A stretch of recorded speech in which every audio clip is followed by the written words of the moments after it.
Years ago, let's see, got it. Okay.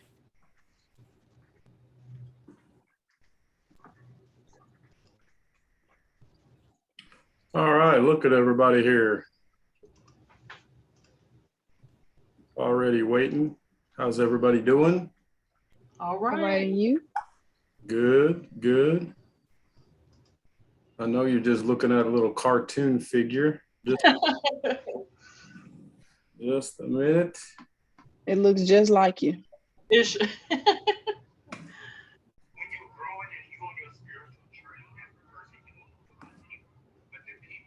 Ooh, there we go. All right. Hello. Hello, hello. I love seeing everybody's uniforms. That's good. Here's let me kind of preview what tonight's going to look like, or this evening, and let me preview kind of how I think this is going to work the rest of the semester. So for the most part, those of you that have your cameras on, it looks like many of you, several of you, are in your kitchens. And maybe you've got your cutting board ready to go. I hope you do. We'll probably just do one quick cut together, at least for tonight. Now, next week, we will start a kind of a 2-week cycle. And for most of the rest of the semester, we'll be doing new cuts, learning new things, but we'll do it in 2-week blocks. And so the first of each of these 2 weeks will primarily be me demonstrating, even though those same demonstrations are already uploaded. They're already there on Blackboard. I may have you cut just a little bit. And so, yeah, it's kind of important that you have your groceries all picked up before we get together. You should anyway, because it's, if you don't pick up your groceries by Wednesday afternoon or Wednesday evening, there's no absolute guarantee that the school's going to still have those groceries. For our class, for the most part, we're cutting, like this week, we're cutting onions and celery and some carrots, and we pretty much always have that kind of product. But every once in a while, we're going to run a little bit low on bell peppers when we get to that. These next 2 weeks, we're going to be cutting some oranges, and oranges are a little bit expensive and a premium, and so those things that aren't picked up, aren't used by other classes, the classes that product was purchased for, other classes are really quick to get their hands on other stuff. Our oranges for the next 2 weeks, whatever we don't use or isn't picked up, our entire baking and pastry program is always looking for some citrus and stuff like that. So it's important that you do your best to pick up your product Monday, Tuesday, or Wednesday. You can still go on Thursday or Friday, and maybe product is there, maybe it's not. And anyway, there you go.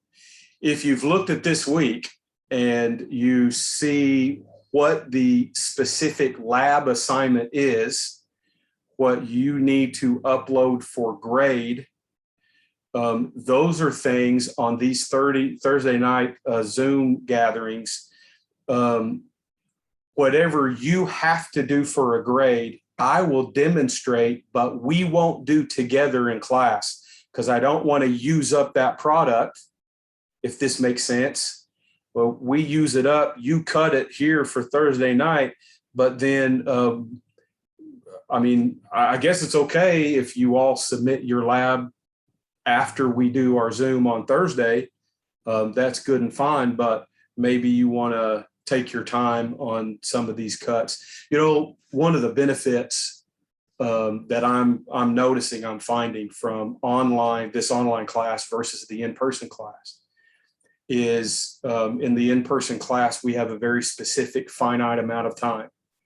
Our Zoom sessions each week kind of fall in that same, we have a finite, specific period of time.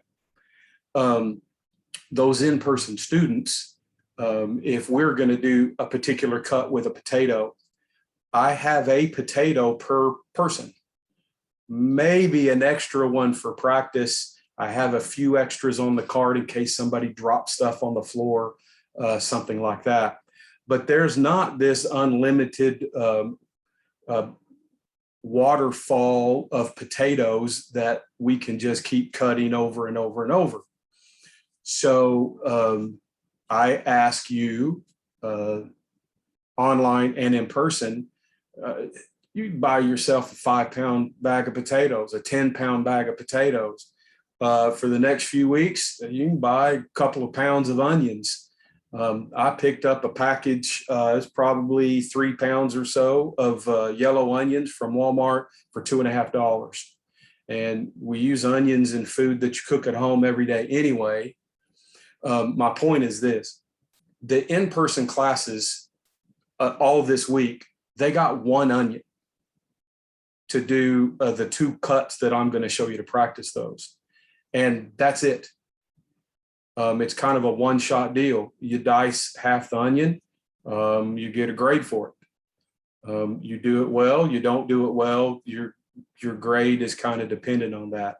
Well, all I see from you is the results of whatever it is that you post. So your lab assignment for this week is dice. I'm really going to show you three different cuts, and you're going to do one of these 3, and you're going to take a picture of dicing half an onion. Well, if you dice half an onion and you're not happy with that half an onion, then you clean up your area and you get another onion and you cut another half of an onion. And if you're not happy with that, you dice another half of an onion. You can continue to do that until you are satisfied that you're putting up really good product. I am evaluating finished product. I'm evaluating your final, the end results. Does that kind of make sense? You don't have that opportunity in the in-person class. And so there you go. The main purpose then of this Zoom, this online gathering for this online class is mainly just like in person. I'm going to show you stuff in real time. Every once in a while, I'm going to ask you to practice something in real time. I'll tell you via email to your student email account, incidentally.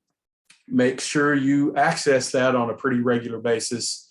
I'll let you know of the particular week's lab work, what product I want you to have on hand for our Zoom gathering. Is that kind of clear? Anybody have questions about that? Does that make sense?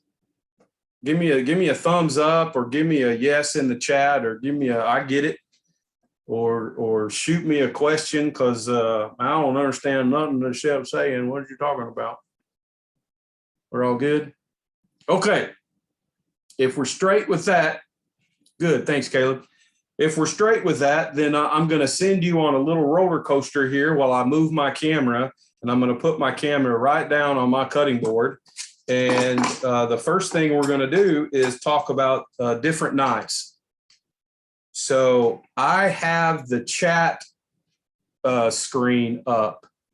And so if you have a question while I'm doing this, if you have a question, then what I'd like you to do is just put that in the chat. And if you have a question, likely somebody else has the same question. So please just go ahead and make sure that your chat is set to everyone and not sending me just a private message. Unless you need to send me just a private message, that's okay. But for your general questions, just shoot them via chat. Okay, here we go. Moving stuff around, and take your Dramamine if you need it, because we're going on a little trip.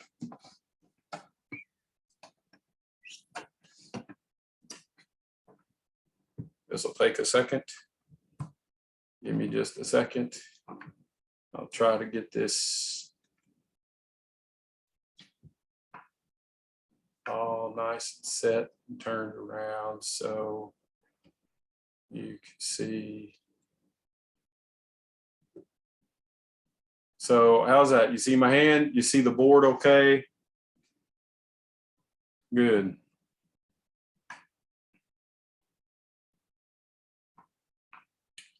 There we go.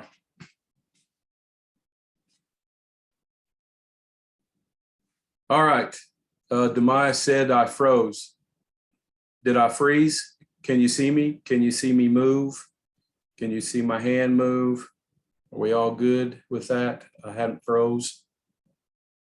It's kind of warm in my house. It's warm in Morrilton, so I'd like to freeze, but here you go.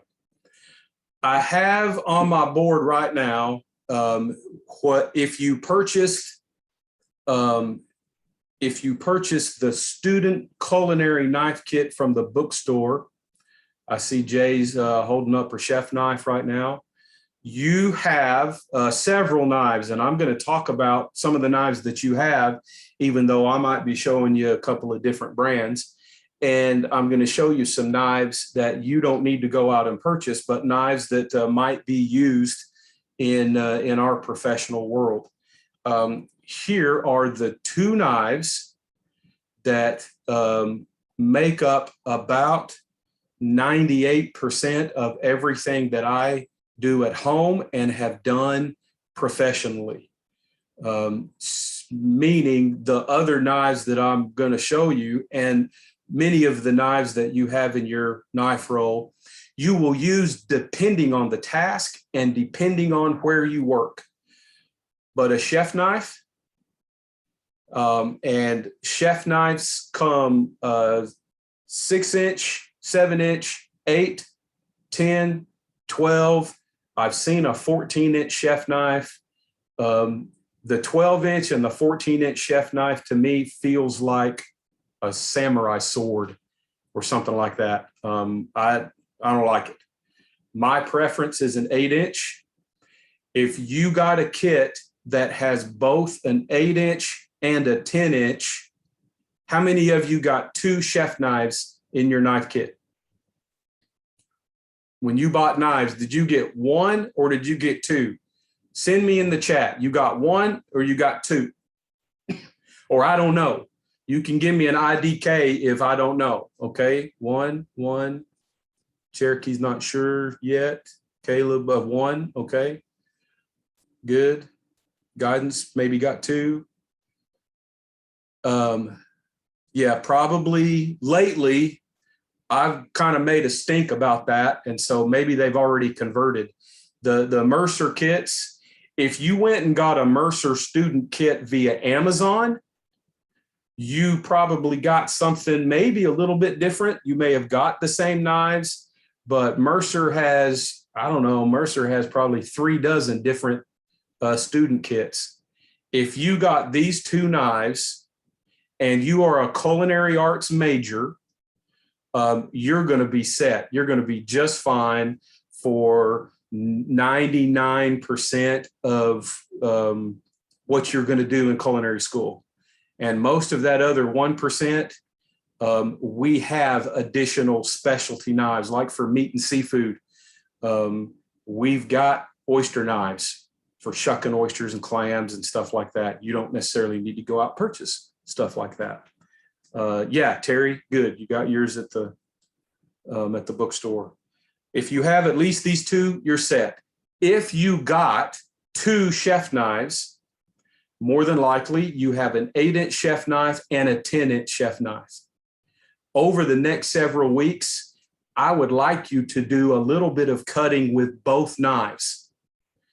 Just because my preference is an 8-inch chef knife, your preference might be the bigger knife.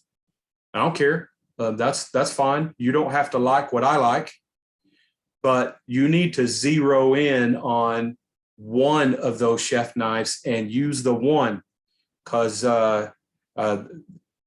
using that one tool over and over is going to help you build some proficiency. All right, let's look at a couple other knives. Okay.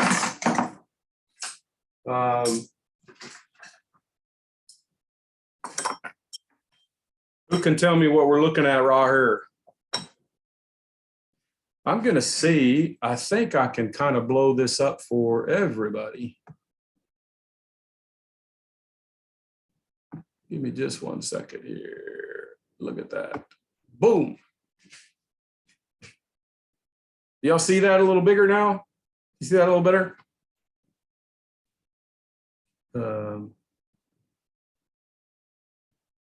Hey, Demaya, that's okay. If you already cut your veggies, if you even already submitted this week's lab assignment, no harm, no foul. Okay. In fact, how about I just demo tonight? Okay. And that is going to be sure that if you want to cut along, yes, we're just going to use a chef knife tonight. That's it. What do you think these are? What are you looking at right now? Any questions or any idea? Looks like a cheese knife. Yeah, that's what I was about to say. Cheese Which one? cutters. The one with the All holes of in them. it. The one with all of them? All of The them. one with the holes in them. Yeah. The Okay. one with The the one hole with in it the is a holes cheese in them? knife. The cheese. One is a butter knife. Looks like a little spread. It looks like you would put that with a charcuterie board. A charcuterie. Who said that? There you go, Jay. Was that Jay? Was that you, Jay? Yes. Yes. Charcuterie. That's how you call that. Charcuterie. Charcuterie board. Charcuterie board's going to Okay. kind of a mix of cheeses and some cured meat. Cheeses, spreads. Yeah. If y'all like that sort of thing, you're going to love garde manger. In this class, week 10, we're going to do a cheese tasting. And even online, we're going to taste cheese. We're going to do it all together. We won't set up a charcuterie board. You're going to learn about that in garde manger. But yes, you'll see these knives again. I will do a little charcuterie board, I guess, here for my wife and I here at the house, but to show you kind of a demonstration of a charcuterie board or putting together something like that. Here's a larger version of this same smaller cheese knife. This is for if I have larger blocks of cheese, for example. Okay. Why do you think those little holes are there? Somebody? Or give me a guess. So it doesn't stick? Very good, Alex. Less resistance. Good. Yes, you would have less resistance with the holes, but the biggest problem, a knife like this, depending on the cheese that I use this on, I'm going to cut, and the big side that I'm cutting from, I don't have too much of a worry. But when I complete the cut, on the opposite side, my little piece, my little slice, frequently the cheese is going to stick to that side, right? This is going to help ensure that the cheese doesn't stick to the knife. It comes right off. Okay. What about these two pokies here on the end of the knife? First of all, do we call them pokies? Just wondering. Terry. So Terry's guess is to pick up. To pick up what? To pick up people? You know? Picking up the cheese, picking up meat or cheese. Yes, these are essentially very sharp, but these are 2 tines of a fork. So we have a cheese knife and a cheese fork all in the same one device. Here's what we don't want. We don't want a nice cheese board or a cheese buffet or a cheese presentation. And people are going to come through and they're going to pick up their cheese. They got a little plate, little platter, and I want some cheese. And I need to pick it up with my fingers. take COVID-19 out of the equation, or consider COVID-19. Hopefully, COVID has made us even that much more aware of germs and bacteria and good cleanliness in the kitchen and around food. And so in a public setting, even for a family gig, do you want everybody walking through using their fingers to pick stuff up off the platters? I hope you don't want people picking stuff up with their fingers. That's gross. Because I don't know if you've been picking your nose, if you've been picking your belly button, or you've been picking your hiney, and how clean your hands are. It is just gross. And the germs that you spread, whatever cooties you have on your fingers, when your fingers touch the platter, the plate, or the other food product, you're passing your cooties on to other people. I can use the tines of the cheese fork, and I can pick up the cheese, and I can place the cheese on my platter, never touching the cheese, never touching the display, never touching any other product. I keep my cooties to myself. Now, right now, we don't have events like this because of COVID and what germs I may be passing on to other people just by handling the knife handles and things like that. But generally speaking, we hope people are clean. At the very, very least, we don't want any cooties on any food product. This helps us with that. Okay, the shapes, this is a chisel. There are different kinds of knives, cheese knives, for different kinds of cheese. And we'll learn more about that week 10 when we have a cheese tasting.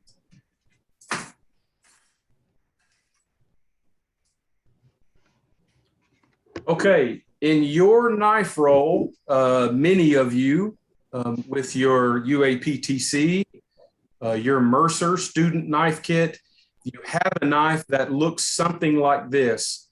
Many of them, it's kind of a narrow, long, it's about 6 to 6.5 inches, and it has a little dimple right here where you put your hand. This is the bolster. This is the spine of the knife, opposite the blade of the knife, the tip. The heel of this knife has a little dimple on it. How many of you have this kind of knife? Okay. Terry, yeah, that's it. Okay. I don't see a dimple on mine, but is this it? Yeah, Jay, that dimple is there. What I'm talking about is this right here. So there's okay. Now, if you hold your knife against at an angle with the tip of it right in your cutting board, and you push down, and that knife is real rigid, it doesn't bend. That is a proper. So some of these Mercer knives are a little bit flexible. What they made for these student kits is kind of a crossover between a boning knife and a fillet knife. A real good, true boning knife is like this one. This is not a Mercer knife, okay? When I try to bend it, when I try to flex it, it's hard to see in the angle. I'll do it this way. It doesn't flex. What you're seeing right here is a good, proper boning knife. And the purpose of this knife is to make delicate cuts.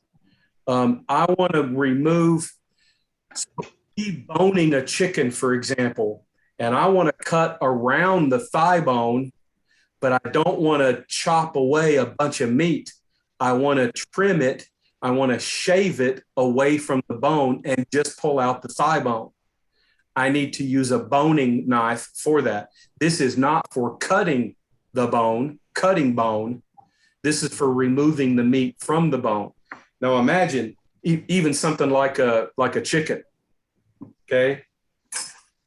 If I'm working from inside and I'm shaving, basically, I'm taking the meat off of the bone How much damage to the meat am I going to do with this size knife, my chef knife, versus this boning knife? Does that make sense? Don't you see why that narrow is really, really important? If yours is flexible, then your knife is kind of a multi-purpose knife. Okay, your knife is both a boning knife. It will still do the same job while also being a fillet knife. Now, try to do it this way. Can you see how flexible that is? Yes. It's a fillet knife, and it's even more than that. If I'm pushing down, you just can't see it. If I try to do this at an angle so you can see the flex of the metal, okay? And I'm not even pushing really hard. I'm not using a lot of muscle or anything. Very, very flexible, very, very bouncy, okay? That's a fillet knife used for filleting fish. When you take meat and seafood, it will become very real and very apparent why we want something flexible like this.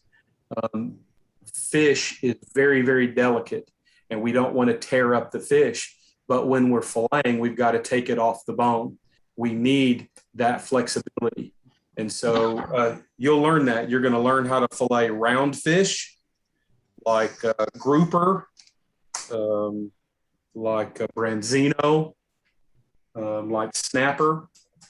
And you'll also learn how to fillet flatfish, like flounder, like sole. Yes, Evelyn, that is primarily, it's designed and it's flexible for fish, for filleting fish. Obviously, if a knife is sharp, you can, here's my air quotes, you can cut anything, but there is a proper tool for the proper job. And so that's kind of what I'm showing you. Speaking of meat and seafood, okay, here's pretty big monster. Let's put this against my 8-inch chef knife. This is a 10-inch. Any ideas what this dude might be? What I might use it for? Give me a guess.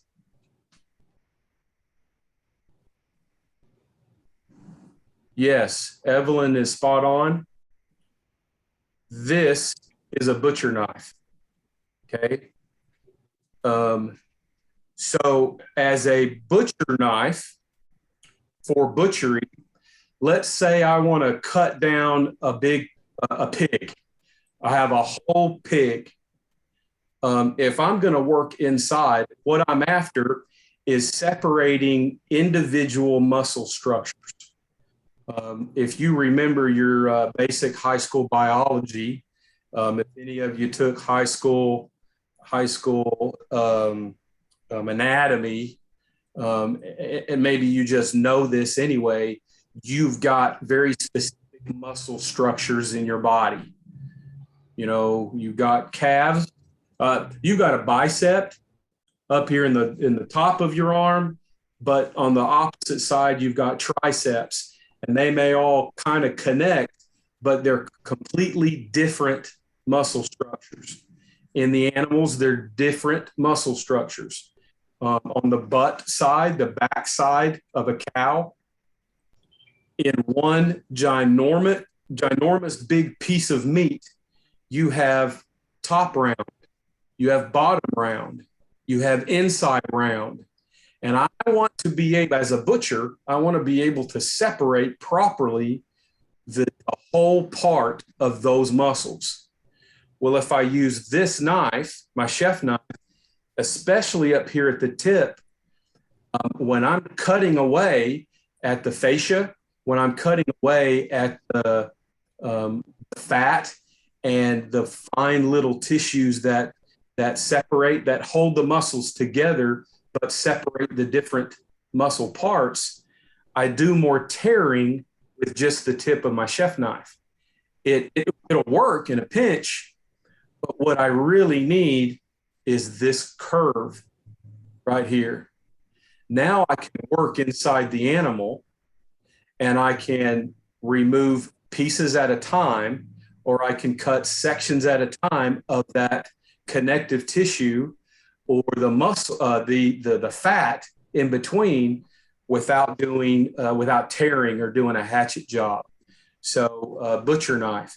There are larger ones that have a little more of like a bulb, a rounder shape, and the curve goes up a little bit higher, and that's called a scimitar, which is also used as a butcher knife for the same thing, for butchery. You'll use I don't have one, I don't own one. I like this dude right here. But you'll be introduced to both of this and a scimitar in meat and seafood. Okay. Sometimes when we think of butchery, you might think of a dude like this. What's this animal right here? Bueller? Yes, Tara, spot on. Yes, people. We refer to this as a cleaver, and it does more chopping type work. Okay. This is a chef knife in Japan. This is the chef knife in China. This is a chef knife in most Asian influenced countries and kitchens of food. When I was in China, we had culinary students working on our teams. In fact, for the Olympics, this is so. Evelyn asked a question. Yes, is this for meat or for bones? I'm going to show you a knife here in just a minute that is a knife for bones. What I'm getting at is what we call a cleaver, which is largely unused in professional kitchens today. Maybe in butchers will use this, and it's chopping larger pieces of meat, I guess. But, very fine, delicate vegetable work is done in China with this. You have students on cutting boards, 25 students at a time, in the kitchen running 24 hours a day. It would take 2 days for them to use 2 of these on the board, kind of like beating a drum. Pop, pop, pop, pop, pop, pop, pop, pop, pop, pop. That's how we made ground beef. And that's how we made ground lamb. And that's how we made ground pork. And if we're Italian meatballs, we need all 3: beef, pork, lamb, and it needs to be ground. But China doesn't have ground meat. You have to grind it yourself. And so we do it with this. The Western, the American, the European chefs use chef knives for most of the work that we would do in China. Chinese used the cleaver, or I call it the Asian chef knife. They'll vegetables, fruits, everything is done with this. I think that's interesting. To me, that's interesting. So here is this Japanese. Here's a bone knife, not to be confused with the boning knife. Okay. Remember, we have this little boning knife, thin, narrow, rigid, to cut into the meat and cut around the bone. Boning, remove the bone from meat. This is a bone knife. It is heavy. Notice that the handle, instead of just regular rivets, the handle is screwed on both sides. These are screws. They're screwed into each other. Okay. I don't know if you can tell how thick this is. Okay. How thick it is against my index finger. Okay. We've got about almost half an inch of steel right here. That's how thick it is. I'm holding about 5 to 6 pounds in this knife right here. This is for chopping bone. Chicken, fish, this is like butter. This is chopping the bones of lamb, of pork. Beef, you want to take a whole big rack of ribs and turn it into short ribs. Short ribs are really the bottom part of ribs. You get about a 3-inch section of ribs. You chop off the bottom part, the bottom 2 or 3 inches of the ribs. That's short ribs, proper short ribs. If you want bone in and you buy a whole slab, which is going to be anywhere from 6 to 10 inches of rib, maybe even bigger, to cut off that bottom 3 inches, you need one of two. Well, there's 3 things you can use. You can use like a hacksaw. You can use a culinary, a butchery band saw. You'll see that in the butchery lab when you take meat and seafood. We have one, you'll use one. Or you can use a bone knife and whack, and you've chopped away. You've cut right through the bone and the meat all in one whack. I would argue, or I would submit to you that the one thing you probably shouldn't use this knife for, okay, maybe 2 things. You could probably go through the skull just fine, but really, really thick bone like the skull, you're going to create shards of bone. It won't go through really, really easy. And the femur of a cow is going to be anywhere from about 2.5 inches to about 3.5 inches, maybe a little smaller, 2-inch if it's veal. This may or may not go through that femur bone easily.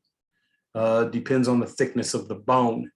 And so the hacksaw or one of those butchery band saws we would want to use on femur bones. If I have one of those whole big femurs and I'm going to use that for beef stock, I want to cut those bones down as small as possible, because one of the things that flavors the stock is the marrow inside the bone. And I want to get down to it pretty easily. This will help you do that. All right, 2 more.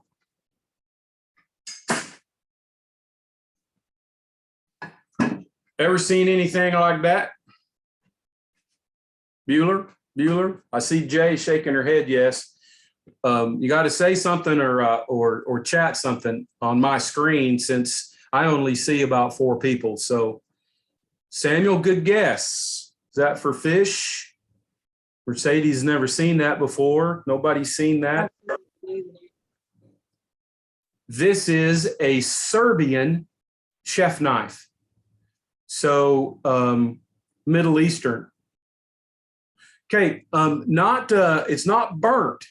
That's a good observation, though. You see how this is ground down and it's polished, but this side up here is black. It's not burnt. This is called high carbon steel. It's a forged knife. When a knife is finished and it comes right out of the forge and you do the final quench, the quench of a knife hardens it.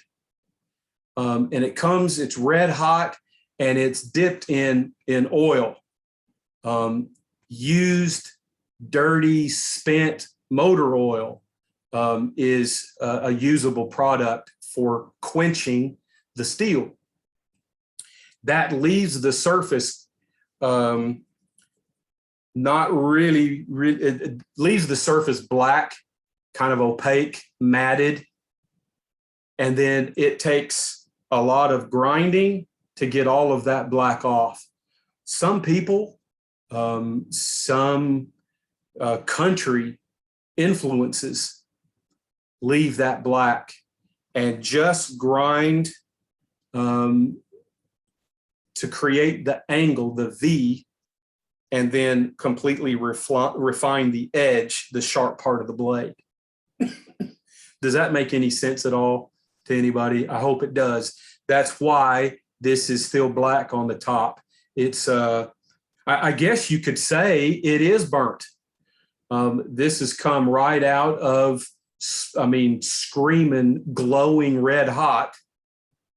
You use tongs, special blacksmith tongs, and drop that down in the oil for the quench. And then it's all black. It's only the stuff that's filed or against the grinder, and then a polisher where you get the shiny. These chef knives were once this color before they were ground, polished. In the grinding, it creates the angle from where it's thick all the way down to the kind of hair thin blade. Grinding is part of that process, kind of the end. This knife was this same color, but Mercer, it's hard to sell. We want things pretty, so it's hard to sell something that looks like this. So we make knives that look like this. It comes out of the quench, and it's machine ground, and then it's machine polished, and then the edge is put on, and brand new, that's done by a machine. One more. I'm going to keep this right here for now, and I'm going to show you this dude right here. Again, this is a Japanese knife. I mean, it's pretty obvious, but what's different about these two knives? Point something out that's different. One The is square. shape. The shape. What? The Square. rectangle. One's Yeah. rectangle. Yep. The Japanese knife is square. This is in their work. They do a lot more chopping. I'm going to show you tonight that that's really not good on the knives that you see on the Cooking Channel and Food Network and stuff like that. Really does wreak havoc on the blade. But this is called a Nakiri, Nakiri.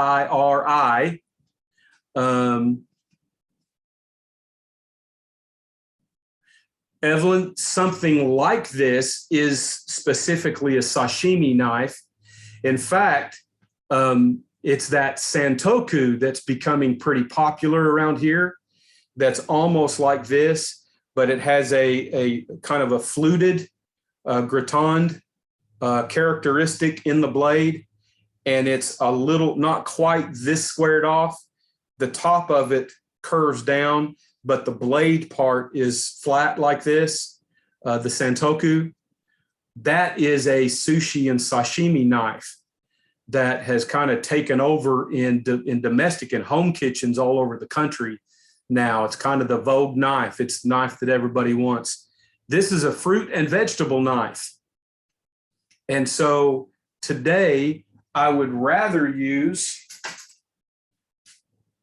something much lighter, thinner, to cut my fruits and vegetables than this big cleaver.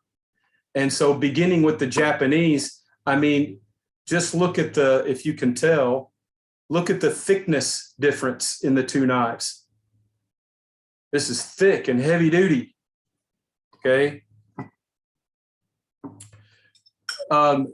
Terry, do you mean the front of it like this right here?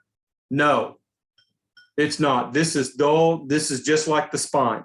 So it's just squared off.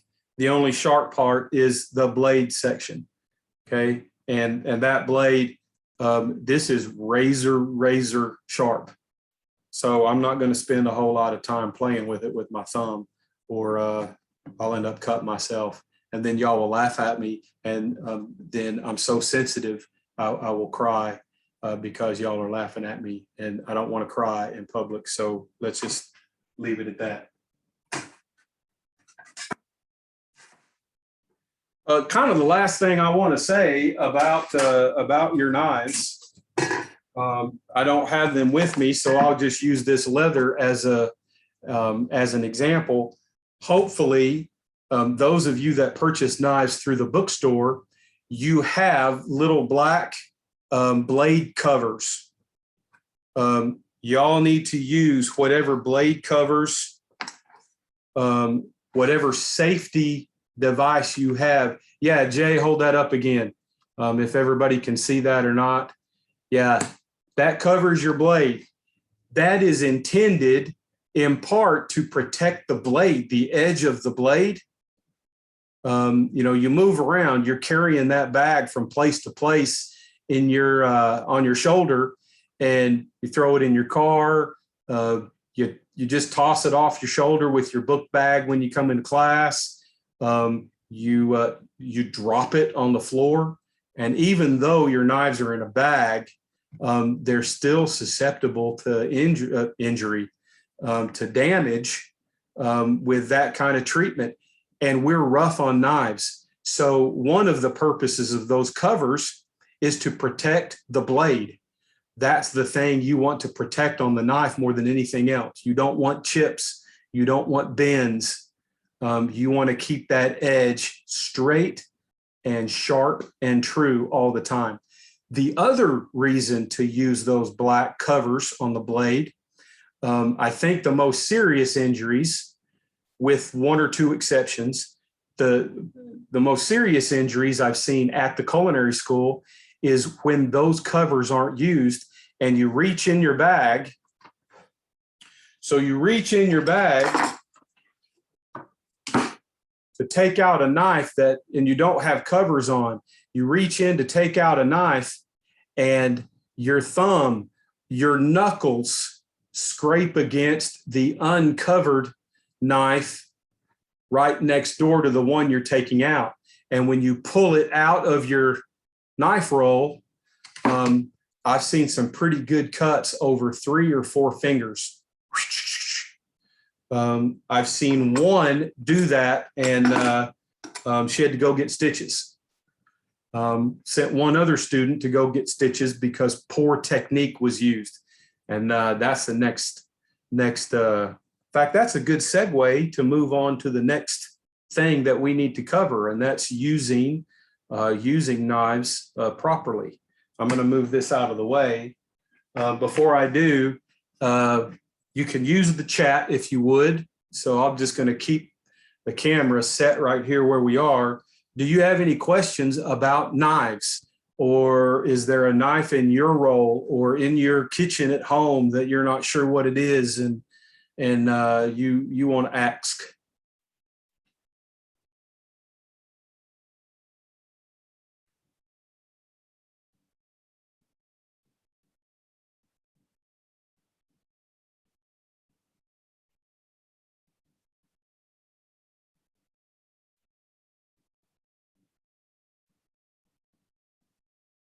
No?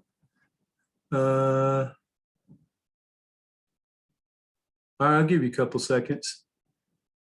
Oh, yeah, I don't have one with me. So this is good. You have a serrated knife. Yes, you have a serrated knife, and that serrated knife looks a little bit different because the spine of the blade is lower down than the handle, right? I know not everyone is going to be able to see Terry, but what she's holding up, if you do see Terry Williams, what she's holding up is called the offset bread knife.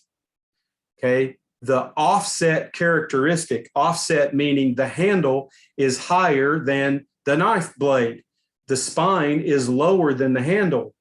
When I'm cutting bread, okay, if I'm using that knife, bread knife, and it's flush with my handle, then I can't get all the way to the bottom of the bread because my knuckles hit the board, and I still have space underneath the knife. So that means I have to press, I have to crush the bottom 20, 15, 10% of the bread. And so I want to offset so that my hand stays higher than the blade. Now I can cut all the way through the bread down to the cutting board, and my knuckles, my hand doesn't get in the way.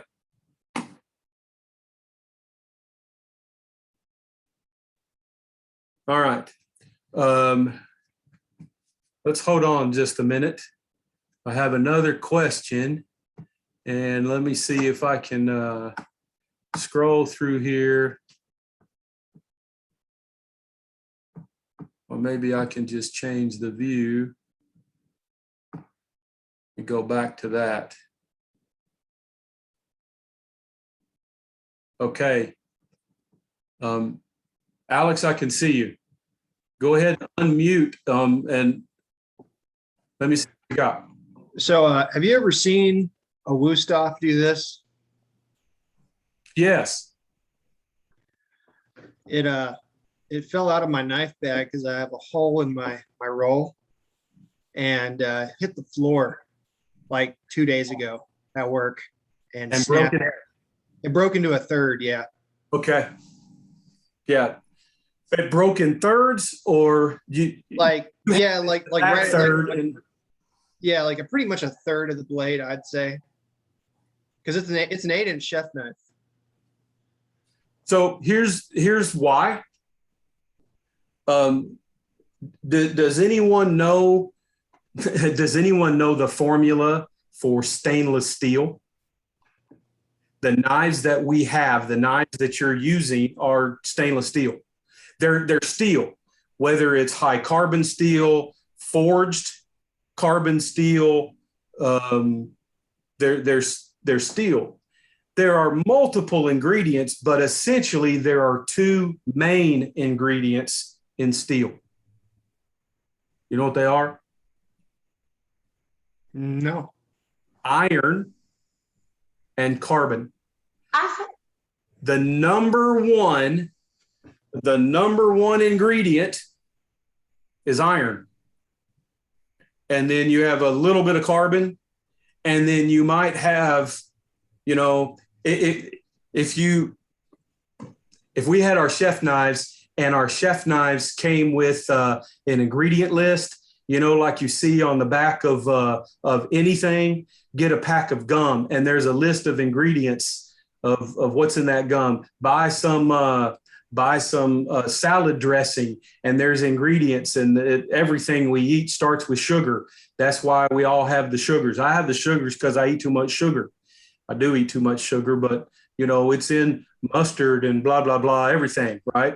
If we were to read the ingredient list, that by FDA rules, those ingredient lists are made in a successive order in accordance to the amount of the ingredient used. So the first ingredient listed is the ingredient that's used the most. So it goes by 5 cups, then 3 cups, then 2 cups, then a tablespoon, and then teaspoon, and a pinch, and a pinch, and a pinch. So this is not exact, but our knives, all of our knives, whether it's a Mercer, whether it's a Wusthof Trident, whether it's a J.A. Hinkle, whether it's a handmade Japanese Tanaka, or it's a Shun, or whatever the type of knife it is, it's the equivalent of 3 cups of iron and maybe 3 tablespoons of carbon. And then you add 1/8 of a teaspoon of, I don't know, manganese and bromophenylate and mosophenphamine and those kind of elements that I didn't do too good. I didn't study very goodly in the chemistry. True story. Me and my best friend in high school took chemistry, wasn't required for us. I didn't need another science credit, but we had a brand new teacher that had just graduated college, and she graduated college early, and she went to college early. She was only like 2 or 3 years older than we were in high school, and a bunch of us took her chemistry class thinking that, you know, hey, we had some kind of chance of wooing this teacher and, you know, high school guys. And anyway, that was high school chemistry for me. And so I don't remember the periodic table and all of that stuff. But my point is, your knife is mostly iron. And if you know anything about iron, take your cast iron Dutch oven and stand on your back deck and just toss it onto the backyard, but be sure you toss it on a rock.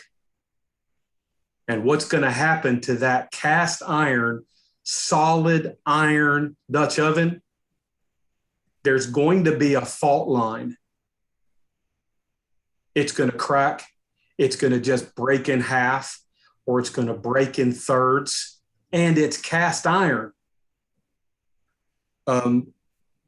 Our knives are mostly iron. And so it's the combination of what makes up a knife and it hitting the floor just exactly the right way, the wrong way. And yeah, knives, all of our knives are susceptible to that, regardless of the how reputable that brand is. You don't want it to chip and bend, but dropping it a certain way or from a certain height, boom, exactly what, in fact, let me kind of blow yours up. Alex, if you would, just a second, let me do this so that maybe everyone can see really well. Can y'all see that? Broken because it's iron. Broken because it hit the floor just the wrong way. And unfortunately, it's unavoidable. Let me know if you can see this discoloration in the metal. I don't know if you can see it on this camera, but Yep, a little bit. It's darker up at the top. yeah. I can see it. So do you think that's some sort of imperfection in the forging process? I don't know. I don't know that I would go as far as to call it imperfection, especially a knife like a Wusthof. It could be. I'm not going to say that, you know, Wusthof is so, you know, they're so perfect. That's not the case at all. But I think the takeaway is, first of all, we should understand what our knives are made of and what doesn't come through. Maybe if you go back and replay this recording tomorrow or over the weekend, I don't know if you're able to stop at that place. I've got 6:29, so it's going to be right at about an hour into the Zoom recording, and you get to Alex showing that cross section of his broken knife. If we were to blow that up for everyone to see, you'll see the grain. You'll see the grainy characteristic of the inside of the knife. That comes from the forging and the melding together of that. That's just metal. Metal is an element. It's a rock. And even though it's liquefied and then it's solidified again, it's a rock. And so it's grainy. And is it all going to be So let me ask you this, Alex. All right, I'll pose this to everybody. When you bake a cake, when you make pancakes from scratch for your Saturday morning or Sunday morning brunch, when you mix up a mix, is it 100% completely everything? I mean, even to a molecular level, we're talking about molecular level. Is it all 100% incorporated equally inside of everything else? I've got two answers for you. Okay. One mainly, we don't have a scale that's very accurate, so it never is. But two, no, I mean, I can't always assure that I'm like scraping all the waffle mixture off the container, or, getting the baking powder mixed all at once. So. And so that leads us sometimes to make, several pancakes out of the one single batch of pancake batter that we made from scratch. And maybe one is a little more rubbery. It's a little more eggy than the other pancakes. One might have a little, just a little clump of flour that didn't get completely incorporated. Does that mean that pancake's bad? No. But it's just, I don't know, the human factor, or it's just part of it. And so I believe that the same thing happens with any metal. These metals, with the exception of maybe cast iron, things that we use in the kitchen, cast iron is iron. Everything else is an amalgamation of other elements, and our knives are primarily iron, and that's grainy. And I think there's natural imperfections that kind of happen just because. Doesn't make them bad.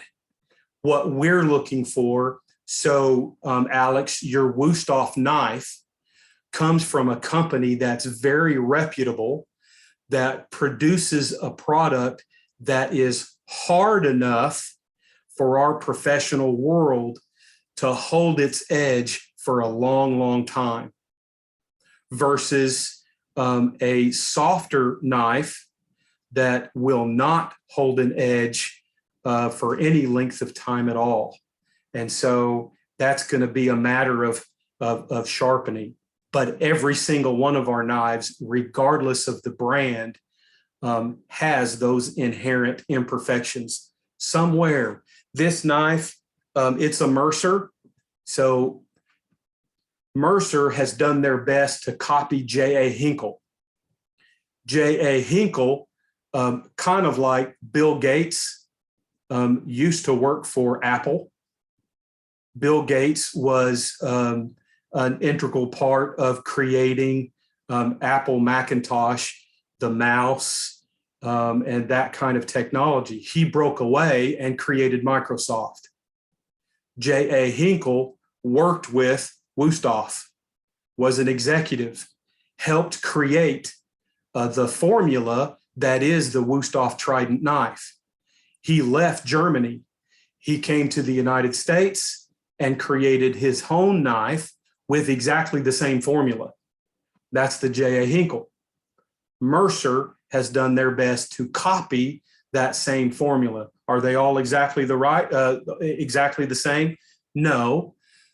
But in the process of forging the knives, in the process of smelting the solid rock to get the metals out and mixing those metals, putting the formula together, are there little air bubbles? I mean, we hope not. Are there little imperfections? I think, Alex, you're right that darker color on the top versus the lighter gray in the rest of the knife is an imperfection. Did you get a bum knife? No, I don't think so. I think there's that kind of imperfection. If we cracked open every single one of our knives, we were probably going to see that a majority of the time. So I know that there was some other stuff going through the chat. Just to save a little time, did I miss something, a burning question? Did I miss something important that someone needs to ask, right? Tara,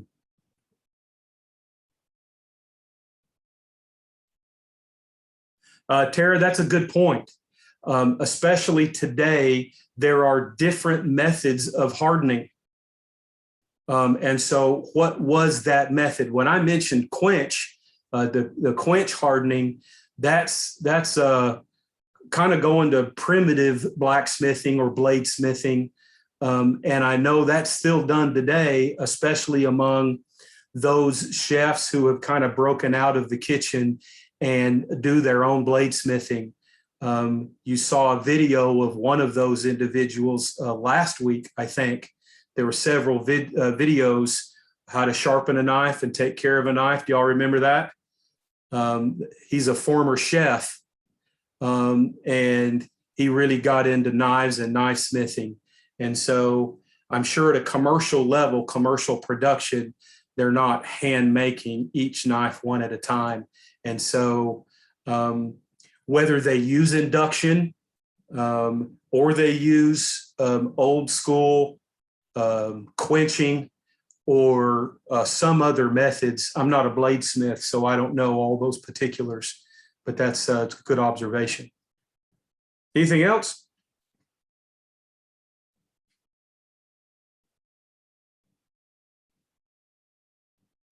Terry, good question. One we were going to cover, but I'll answer the question right now. The proper way to clean your knives, professional or not, even the knife that's been handed down from your great grandma to your grandma to your mom to you, hand wash, hot water, sudsy, soapy, rinse, clean water, hand dry. At home, if you're going to dry with a towel, okay, fine. Professionally, yes, Evelyn, never, ever, ever, ever, ever put your knives in the dishwasher. Your dishwasher at home, but especially the dishwasher in a kitchen.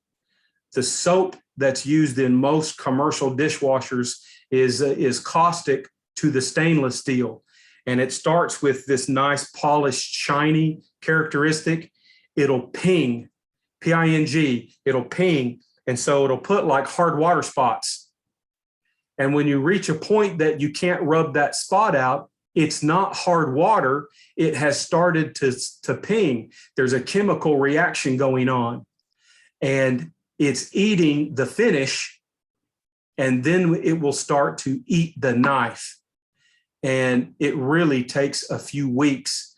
You get one of those, in a few weeks, you're going to see a rust color on the outside of that kind of hard water spot. And you know what rust does to iron. And remember, this is mostly iron. And Like this, chef? yes, exactly that you're seeing. That's ping. My son put them in the dishwasher. Well, you know, sons are great people until they do something like this. And what do you do about it? You just got to love them, and you got to put him on timeout for 92 days and tell him to go get a job and buy you another knife, or whatever's age specific and you do in your house. Yes, sorry about that, but that's okay. Came with a set that was a housewarming gift. Well, good. Housewarming gift. Okay, so that's that. Whoever asked that question, Terry, did that answer that give you enough of an answer that you're looking for? Yes, absolutely. Thank you. Hand dry. That's it. That's the only option. Okay. Don't do Okay. anything. Are there any other questions? Okay. All right. Let's talk about holding the knife.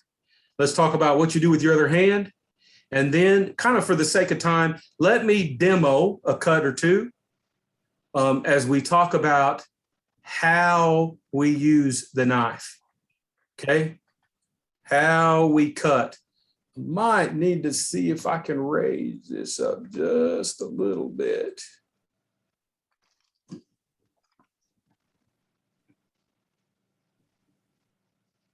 Okay. The proper way we hold our chef knife. In fact, wherever you're at, even if you're not standing at your cutting board, if you got your knives nearby, get out your chef knife, and I want everybody hold up your chef knife.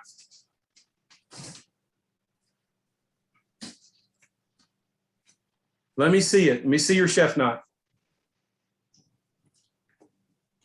Okay, hold it there up against the camera. Hold your chef knife like you're getting ready to cut. Okay, hold it like you're getting ready to cut, and I'm going to see what we already have. Jay, looking really good. Okay, Reed, who's that? That's Cherokee, right? Okay, yes, Cherokee. I'm going to tell you something in a minute. And so I'm going to tell this to everybody, especially for the benefit of those that aren't on here, that are going to see the recording. This is a method. This is a way to hold a knife that a lot of people have learned kind of growing up. You know, I've got more strength by holding the knife this way. But what you don't have is the control of the angle of the knife. Okay, so what I say is go back to what your grandma taught you and what your mom taught you and what your daddy taught you at home. It is rude to point, right? Did your parents teach you that growing up? It's rude to point. You shouldn't be sitting in the grocery store basket and you're pointing. Hey, what's wrong with that people over there? And what's wrong with those people over there? It's rude to point. So remember that. Okay. If you're the kind that puts your finger, your index finger over the top of the spine, for most of the work that we do, you don't have as much control of the knife. So I call that a no-no. It's rude to point. I really don't need to mention this because none of you are doing that, but this is not a hatchet. Okay. Also, just as a reminder, Halloween is less than 2 months away. Nobody here is Michael Myers. And yes, Mickey, thank you for the courtesy laugh. I just saw that courtesy chuckle just now. Thank you for that. You're not going to stab anybody in the back. The commercial kitchen is a cutthroat, competitive place, but literally or figuratively, it's not good to stab people in the back, right? Literal and figurative. The proper way we hold the knife is called the pinch. So on one side of the knife, most of our knives have a bolster.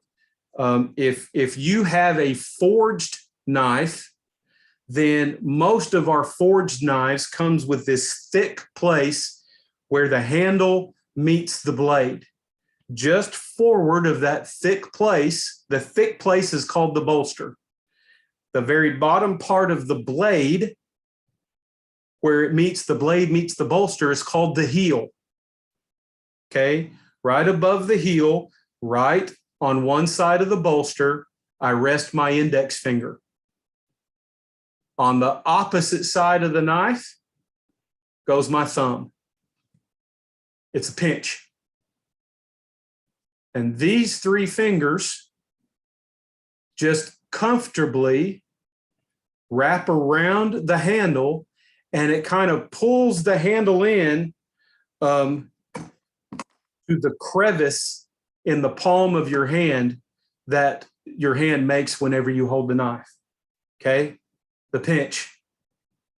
Now, you're not able to see this on the camera, just my camera angle, and I'm not going to send you on a roller coaster ride again, but the proper angle, the proper way, the angle of the knife and me, if you see I'm not going to do that.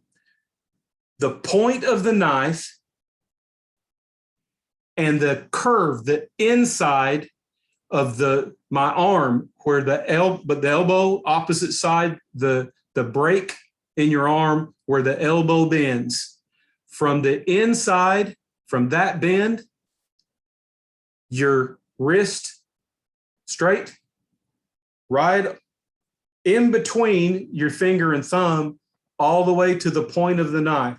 From the tip of the knife to the curve in your arm at your elbow, that should make a straight line. You shouldn't break the plane of your wrist and adjust in any way to move your wrist or move your arm to cut the food, to cut the ingredients that you're cutting. So if I have a carrot and I need to cut that carrot, the wrong thing to do is to move my arm or hand.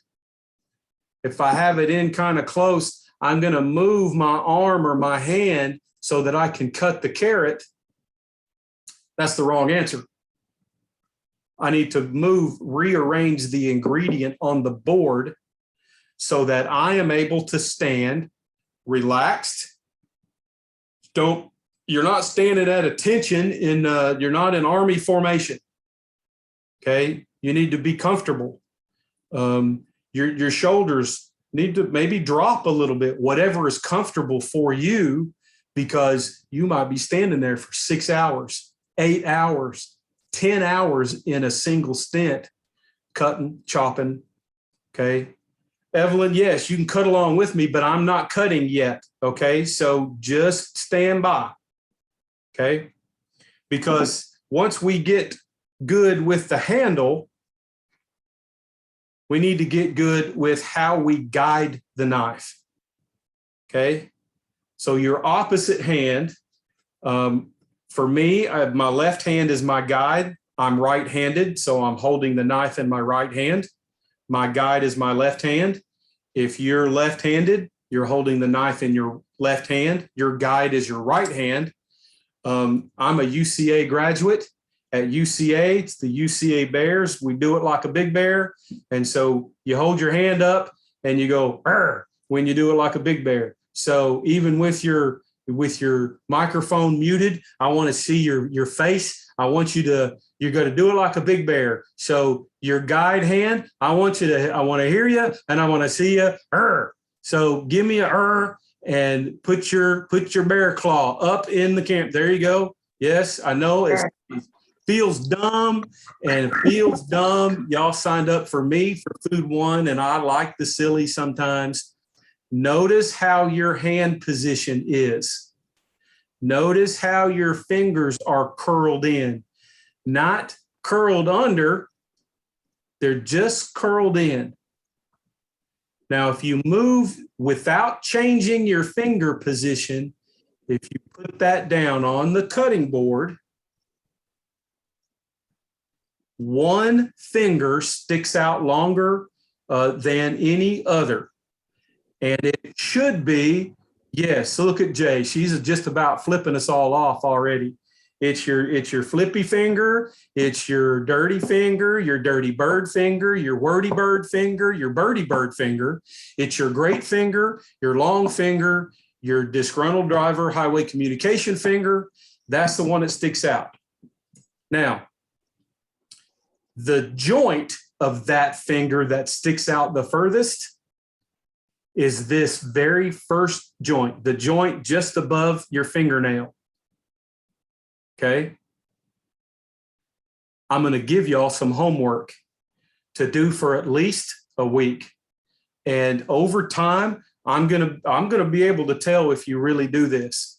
And again, just like giving me your bear, you're doing it like a big bear. This is going to feel dumb. It's going to feel awkward. Why is Chef making me do something so silly? But I'll give you the context in a minute. This really does have a purpose. What I want you to do, here's your homework. Aside from keeping up with your key terms and things like that, your homework is watching television 30 minutes a day for at least the next week. for 30 minutes a day.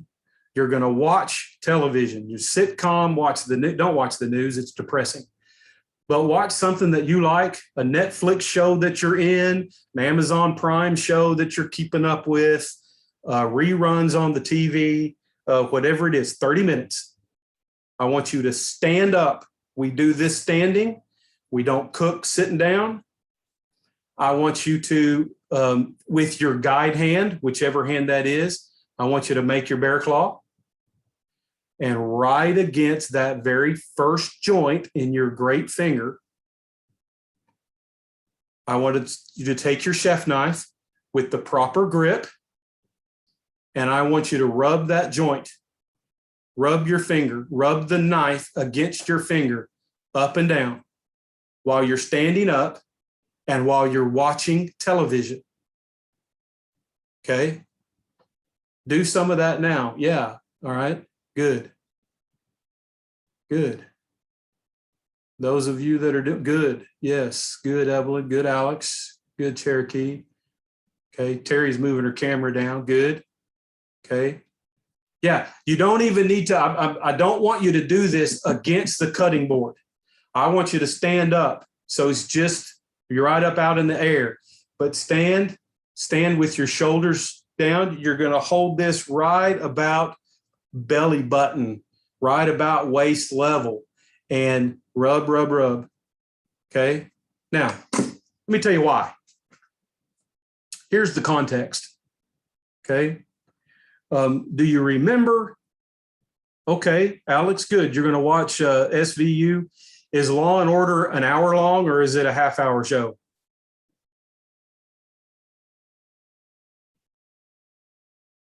$45 minutes. Okay. So y'all can be overachievers if you want. Do this as much as you can. Here's what we're trying to do, especially for those of you. So Alex and I have talked quite a bit. I know he works in the business. And if y'all can't tell, Caleb is sitting in a kitchen right now. Okay. I'm going to get on to Caleb and everybody who's chewing gum, maybe starting next week, just pointing that out. Okay. Look, here's what happens, especially for those of you that have never been in this business, or you're in the business, but you have bad habits. Okay. Tara. Yes, Tara, you have the official excuse. Y'all have the official excuse to watch whatever you want. And I don't make any judgment call, and you don't have to report in what it is that you're watching. I just want you to do this rub against your finger, right against that joint. If you will go back to your high school biology, I think we go back to maybe middle school, you start learning about this fight or flight reflex that we all have. You know, something tells you inside this is a dangerous place or a dangerous thing, and run away. Fight or flight. In your brain, there's something that tells you this is dangerous. Because this is dangerous, this does not need to come close to your skin or you're going to cut yourself. Yeah, Cherokee, do you need me to send out an email that says you're required to watch TV? Do y'all need a teacher's excuse to hand in to your parents or your grandparents? Or I'm happy to do that. If you'll send me an email, seriously, if you send me an email, make that request, because in about 3 minutes, I'm going to forget we ever had this conversation. So send me an email and I'll send you an email back, and I'll make it as formal and official as it needs to be. Fine. Jay, what's your question? You're talking about muscle memory? Yes. We're going to get to muscle memory. Okay.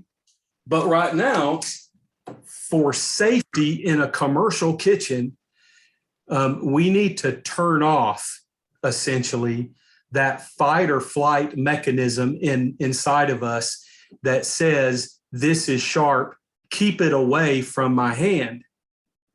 If that's what we stick with, then guess what? I'm going to cut like this, and my knife and my guide hand never touch. And if they never touch, there's no way for me to guide my hand.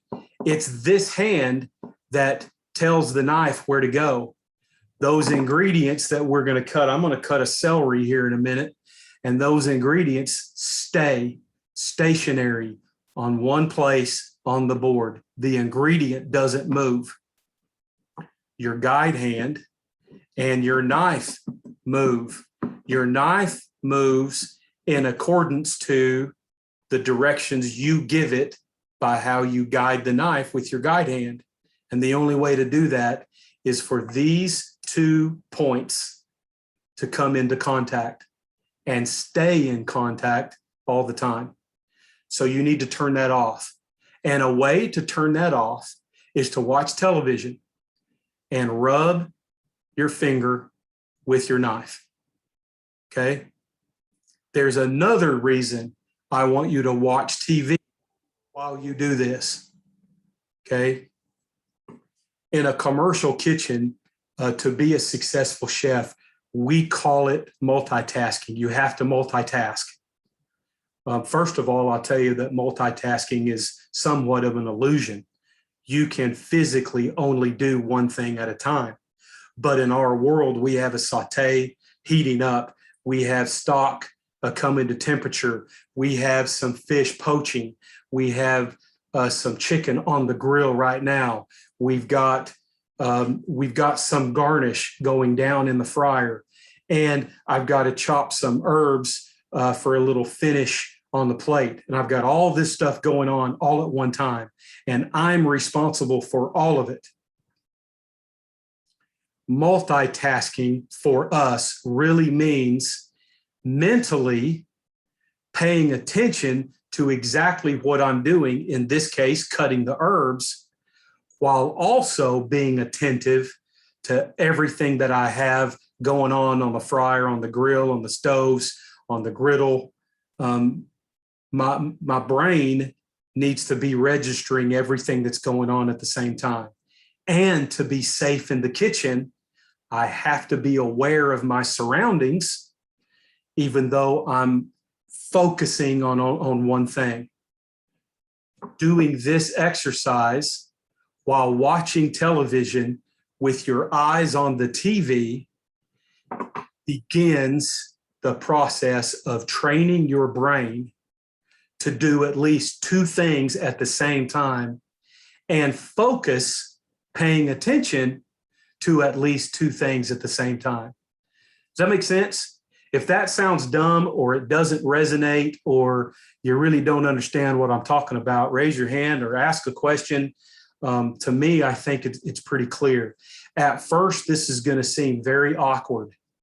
But over the next 2 or 3 weeks, the more you do this, the more natural your cuts will become and the cleaner your cuts will become because you're using proper technique. Also, proper technique, there is no way to cut yourself. The moment you put the carrot down and you go to hold the carrot while you're ready to cut, and whoosh, you stick your fingers out, fingertip stew. That may be an appropriate dish on Sunday, October 31st, but all the rest of the year, fingertip stew is kind of a no-no. And so one of the key things we're going to do throughout the semester is break this habit, because most of you have this habit. We need to do, it's hard to see, I can't get a really good angle. So using my right hand, okay, you see how I'm holding the carrot? This is my guide. This is my primary support. Okay, my long finger and my thumb kind of making a C. My index finger and my ring finger. So I can use all 4 fingers if I'm cutting something really wide. But if I'm cutting something really narrow, so Jay, that's really close, okay? That's probably the best most of us can do right now. because what I'm about to show you is real awkward until you get in the habit or till you get used to it. My index finger and my ring finger come all the way behind my guide finger, my bird finger. Okay, I still make a C. So the primary points of contact are my long finger and my thumb. And next to, but behind my guide finger goes my index and ring finger. Now, even something round like a carrot, I've got good support. My pinky, what's comfortable for me after all these years, my pinky, I just curl in. Okay. Be mindful of that pinky though, depending on how you're cutting, what you're cutting, because you don't want your pinky to get out in the way. You also don't want to get in the habit, if these fingers are right and good, you don't want to get in the habit of being an assembly line and pushing the food through with your thumb. Because when you do, you're going to get to a point where, your thumb just points out just ahead of your great finger. And you know what you do? I don't know if you'll be able to see this very well. You cut the end of your finger off, maybe 3 or 4 times. Leaves a little scar. Got plenty of scars. So Caleb, you're bad about what? You're bad about doing that little assembly line, push it through. Yeah. Chef. So here's what we get used to. Okay. Even if we're really small like this, the smaller, the more we get to the end of the ingredient that we're cutting, the smaller those points of contact become, until my thumb is all the way here, almost like I'm pinching some salt. I'm pinching some pepper. I'm pinching some herbs to put on the food or dust on the plate. Okay. When my thumb reaches the great finger, I'm done. So something like my carrot, what do you tend to do? Before you start cutting, I'm going to cut off that dirty end. I'm going to cut off that dirty end. How about this? Cut off this dirty end and just start cutting. Leave this one attached. So when you come to the end, and this is where your grip is, look at where you're gripping. You're already at the point that you're going to throw that away. There is no need to work assembly line. When you get here, your thumb stays stationary. And while you cut and this becomes smaller and smaller, it's your guide. Again, your guide. I'm not good as a lefty, but it's your guide that's telling the knife where to go. And so this continues to work in smaller and smaller and smaller until I'm here. You see what I've got left on this side of the knife? That's what I'm going to throw away. Does that make sense? Yes, Chef. It'll be practice. It'll be one of those things that you practice and practice and practice, and it kind of changes your nature. That's the beauty of this. Okay. Last thing about the dynamics of the cut. If we're pinching the knife correctly, if I'm guiding the knife correctly, then for this kind of cut, what I'm going to do to the celery, what you'll do to celery and carrot is going to be, think of it like a choo-choo train. I'm going to do this kind of on the side, but you're going to go, you start with the knife up, but the point end, the tip end of the knife, this top maybe 15%, 10% of the knife is in contact with the board. And for this kind of just rough chopping, this kind of work, this never comes up off the board. So we're not We're not cutting like this. This doesn't come off the board. I raise the knife. My cut, if I'm cutting my finger here, the dynamic of the cut is forward and down, all in the same motion. Think of your hand moving at an angle, forward and down. I cut through. If you're done sports, you should understand the principle of follow through. If you're throwing a football, if you're shooting a basketball, if you're pitching a baseball, you don't just toss. You've got to follow through in your shot or in your throw. We need to follow through in our cut, forward and down. Okay. And then back and up, opposite of the forward and down, then back. Then think of this hand gripping the knife. Okay. Think of it like you're the little engine that could. And so you are just in reverse. You're that arm that drives the big wheel of a steam engine. Okay. Here's that arm. Here's the gear. Okay. That's driving the arm of the big wheel, but you're going in reverse, forward and down, recover, cut, recover, cut, recover, not cut forward. It's all one fluid motion, forward and down, and recover. Okay.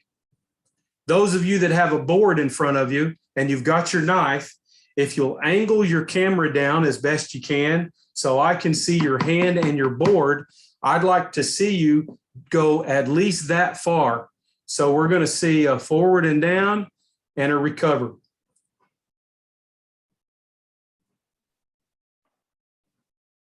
Alex, that's about perfect. Cherokee, that is 80% perfect. To get the other 20% perfect, move your finger down off the spine of the, there you go. Yes, good pinch. Good, good. Tara, that's good.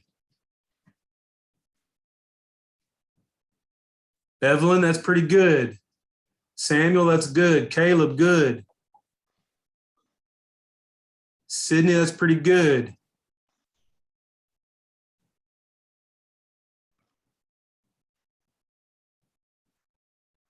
Terry, a little more forward motion. So you're going to go down and forward at the same time. And then back. You're going to move your hand in kind of a circular motion.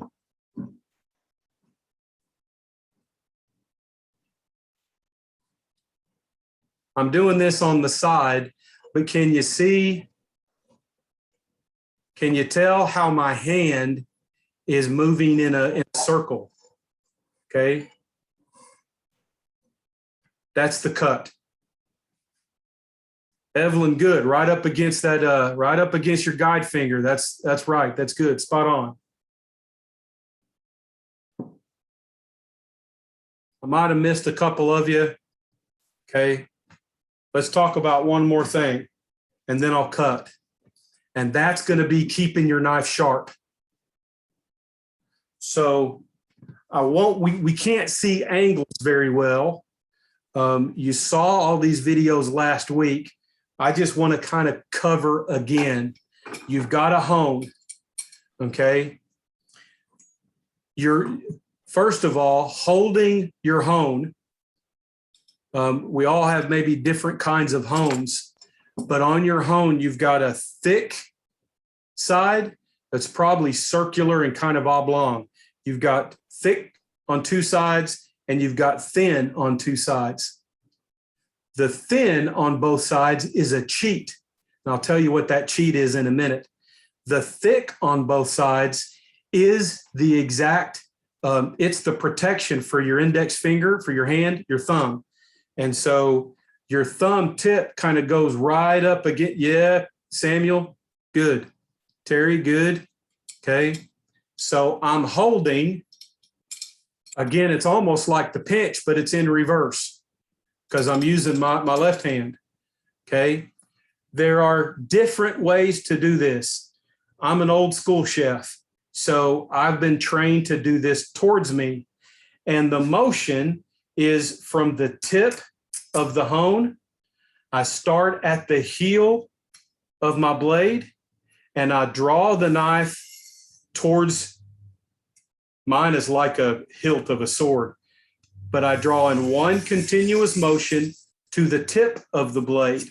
Okay. What you don't do is curve in your wrist. Don't break your wrist. Keep the wrist nice and straight and solid. Heel to tip. And then I move my knife underneath and reverse the angle. Heel to tip. Speed does not matter right now. My undergraduate degree is in music. When I was studying music and playing an instrument, my main teacher taught this very important principle. How many of you have heard the adage, practice makes perfect? Yeah, that's wrong. Perfect practice makes perfect. Practice makes permanent. What you do over and over and over will become you. Well, if you want to do this right and do this perfect, do it slowly, methodically, deliberately, as slow as you need to until you get more comfortable with it. Then you can speed up. Y'all don't need to be professional chefs yet. Slow it down. Do it right. Heel to tip. Heel to tip. Now that cheat, these narrow, the two narrow sides of your hone, that is the correct angle that your knife should be against the hone. You know, is my knife supposed to be this angle or this angle or this angle or all the way flat against it? No, that narrow side, there's your cheat. It's about 20 degrees. 15 to 20 degrees is right. If you need another visual reference to the correct angle, oh, there you go. Those old, man, these used to be in every single hotel room, on every single restaurant table, everywhere across the country. Some of y'all may even remember seeing these everywhere, these matchbooks, these, flexible paper copy matchbooks. That is the correct angle. Now let's do a little experiment. I don't know how well you can see this, but it's exact. It's perfectly flush. This part, this narrow part, that is the correct angle.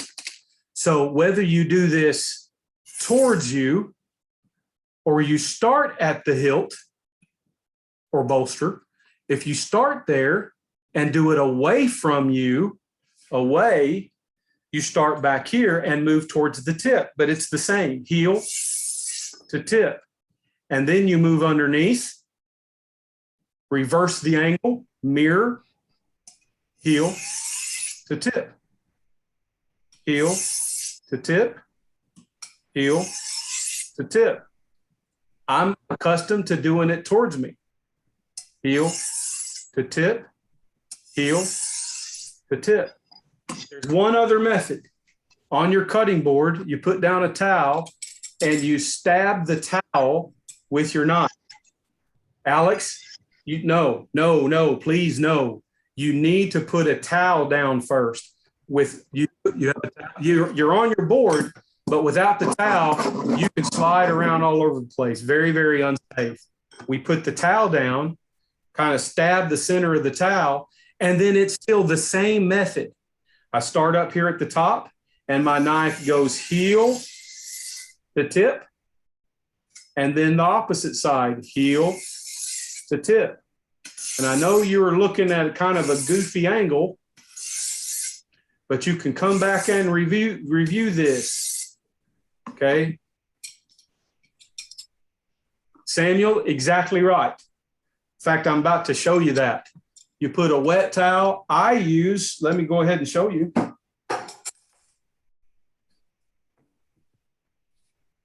I don't know if you can tell this very well. You can see at least this. This is a damp paper towel. I like the paper towel better than using the cloth towels. If I'm going to be cutting up chicken and I'm going to spill chicken gack all over the place, I just don't want to use the cloth towels at all, because we tend to take this and then wipe everything. I don't want to wipe chicken gack all over the place. I don't want to have that anyway. That wet towel is disposable, cheap, easy to use, no big deal. Okay. Last thing. I'm going to cut some, I'll use the same knife. I'm going to cut up some celery. Okay. All I want you to do this week, and I know that we're already at Thursday, and some of you have already submitted the lab. That's fine. That's wonderful. That's fine. This is going to be maybe a little more, maybe some additional review, but also a chance for you to ask questions of anything you're unsure about. I'm going to take that little tip, and y'all don't see, but I have a waste bowl, something you need to get in the habit of. Next week, we'll talk a little bit. I think next week we cover mise en place. We'll cover that word and what that means. Some of you have already heard that before. Terry, you have a question? I just see you. Yeah, that's okay. I have a question. Our home is round. And it's the same width all around. It's but not the same. It does go in on the sides. Yeah. Will we place it flush against this side? Look really, really close, and it's not the same all the way around. It's not a perfect circle. It's not. It's oblong. That's right. And so that oblong, the little indentations where you put your fingers, yes, that's the thicker sides of the oblong. Okay. The other opposite ends are the thinner. Yes. Okay. I've got another one that's a little close to that, but it's still different. Mine's a little, so it's thicker where you put your fingers, and this thinner is exactly the perfect angle for your knife to work against the home. Okay. Yeah. That's what I use that thinner part for. I just call that the cheat. Mm-hmm. That's not a word. Thank you. Next week, when we cover mise en place, we'll cover this a little more. But I have a waste bowl off of the cutting board, and I have some other just little ingredient bowls. Y'all don't go out and buy bowls. Don't go buy fancy stuff. You could use styrofoam. You can use Dixie cups for all I care. Just start getting in the habit of having a waste container and not just working over the trash can. We don't do that in the business. We use a waste container at our station. Lastly, the only thing that's on my board is my knife and the one thing that I'm cutting. We don't want to make little piles all over the place. Then that's not best practice. Best practice is one thing on the board. And if we get in the habit of lots of little stuff, then sometimes we lose our mind, and we've got some tomato and some onion and some garlic, and we're mincing up some bacon. We're cleaning some shrimp. Well, I'm not too concerned about the tomato juice getting on my shrimp, but I'm very concerned about the shrimp touching the tomato juice and causing cross-contamination. And so our practice needs to be nothing on the board but the one thing that I'm cutting. Wipe the board a little bit and move on to the next thing. Okay. Remember, I'm going to be in like a C shape. My primary contact is my great finger and my thumb. Secondary support contact is going to be my index finger and my ring finger, right alongside and behind my great finger. And again, I curl my pinky in, so it's just completely kind of all the way out of the way. If y'all have, if you have a piece of carrot, if you have a piece of celery, if you want to cut along while I do, let me show you just a bit. It looks like I'm going to cut left-handed so that you can see pretty well. And this might be a little bit of a laugh, but if I can do this left-handed, then y'all can do this not left-handed. But your cut is, remember, forward and down, and then you recover. And how do I know? It is this finger, your guide finger, that's moving back on the celery or the carrot or whatever, okay?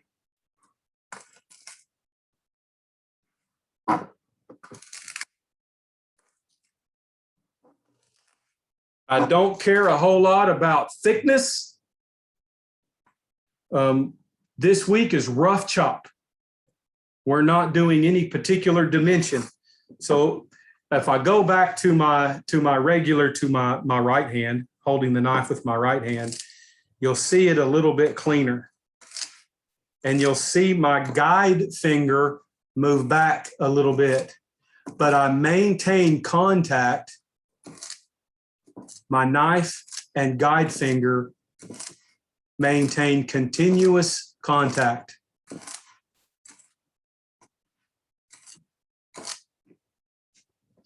You'll see that? That's the cut. Now, a little bit of an experiment, at least up for this week into next week. Your lab assignment to post. I want to see what you get out of the online, the demonstrations I put. Evelyn, that's great. Good job. Guidance, your technique, your method is looking really good. So nice job while you were doing this. Thank you, Chef. Very good. Look, I want to see how well you can decipher and understand those little video demos. And so your assignment for this week's lab is just the diced onion. So you only need to dice half an onion. You're going to make a little pile on that paper. Yes. Yes, Samuel. And I'm going to go ahead and give you a little bit of a hint, a little bit of a tip already. You have on every onion, the stem side of the onion. This is the dried up papery part that actually comes out of the ground. The rest of this is buried, but you have the hairy root side of the onion. So I call the stem side the North Pole, and I call the root side the South Pole. And the fat part in the middle is the equator. Some of y'all are accustomed to cutting the onion in half on the equator. There's only one time that is appropriate for the things that we work on. And that is when you're making onion rings, or you're making total circle little slices, little bitty rings that go on a salad, rings that go on your hamburger. That's the only time we cut in this direction, okay? For your French sliced half an onion, which is one of this week's videos, for the dice of half an onion, you cut the onion in half, pole to pole, stem to root. You'll cut that in half, and then be sure, if you need to watch the video again, you need to watch it again and again, go with that.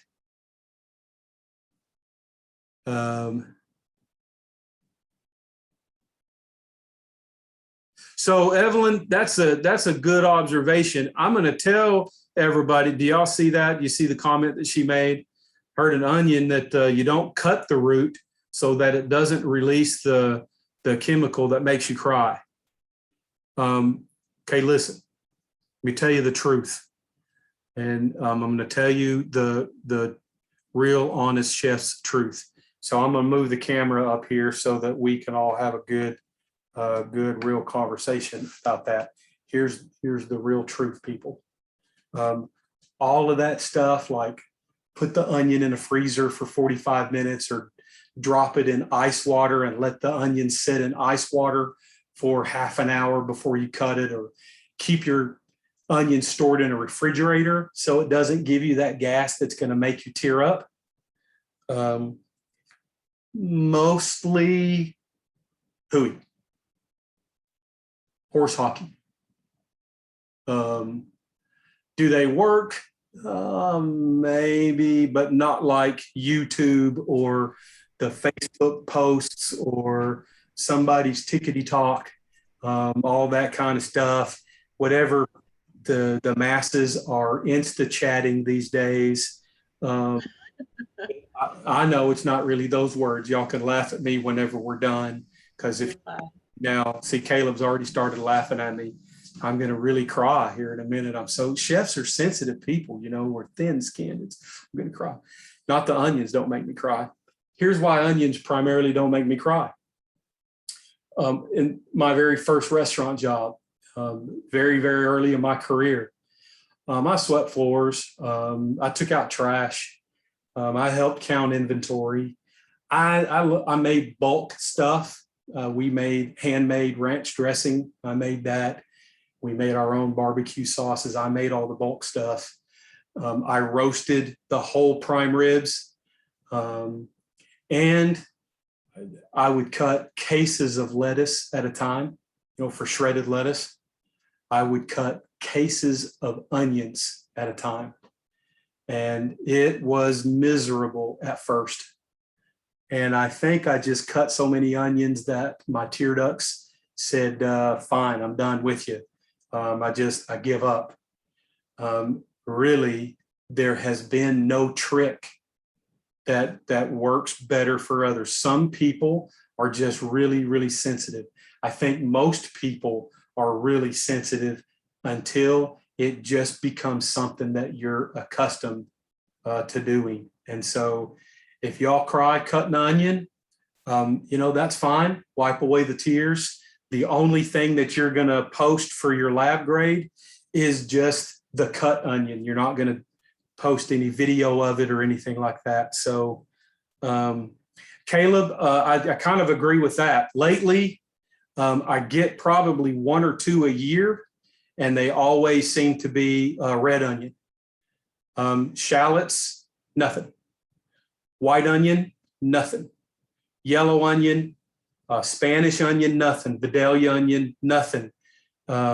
Nothing. Sweet onions, nothing. I've had a few Spanish yellow onions that I can feel a little burn, but it doesn't get me to tears and snot running down my face. I don't quite get that bad, but there you go. Evelyn, great question. One picture is all that's required. When you look at that lab assignment, you need to print out a paper, okay? Whether you really do it for this assignment or not, I want you to get in the habit of printing out the lab assignment whenever I have those, because later in the semester, you're going to put food, you're going to print out the lab document, and there's going to be silhouettes that you place your food on. You're going to large dice and medium dice and small dice a potato. Well, I want you to put your large dice over each one of these silhouettes so that I have a scale. This week, it's a diced onion. And so if you just send me a close-up picture of your diced onion on your cutting board, that's fine. But no, just like this week, there is a paper that has your lab assignment. The language on this week's is a little bit loosey-goosey, but it's about the same language going forward. You'll have to submit lab part A is a picture of your diced onion. Lab part B is a picture of you holding a plate, your cutting board. Yes, Evelyn, what you just did, holding.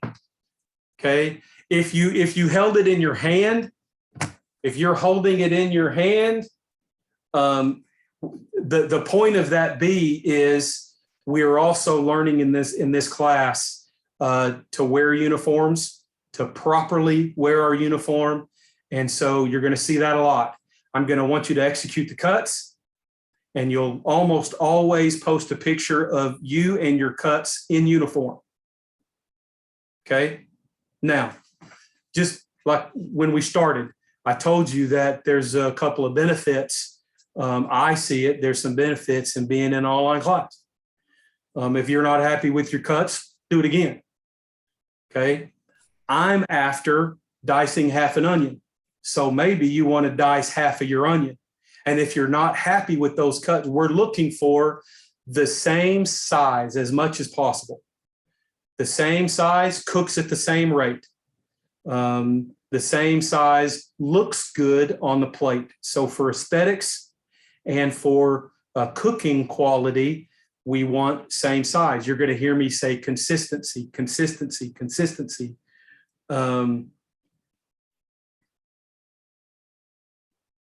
Yes, guidance, it's okay. It's okay to not have that paper for this time. You're hearing that just now. And so I just want to see your diced onion, and I want to see your diced onion with you in uniform, those two pics. Okay, that's your lab grade. In the future, yeah, I want to see, I want to see the paper, like I said before, because it gives me scale. But you can make all these cuts for your lab in your pajamas for all I care. But you're going to have that last pick that has you and your cuts, and you're presenting them or you're holding them and you're in uniform. So if you just put your uniform on and spit your gum out just for the picture, that's fine. Whether you're executing your cuts in your kitchen at home in your uniform, I'm just being transparent with you and being real. You're at home. I'm at home. I'm in uniform because it's class time. I didn't wear my uniform all day long. And so I got ready and things set up. I peeled my carrots in my shorts and t-shirt, and I just put the uniform on for class. If you're going to be in your shorts and t-shirts, that's fine. Put your uniform on for class, put your uniform on for that uniform pick on your lab. And there we go.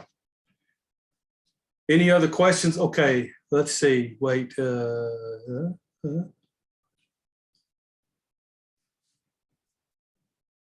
Okay, understand that, guidance, understand that we're have delays and working on financial aid, and maybe everybody is working on finishing up, getting uniform, getting books, getting knives, getting everything set up and together.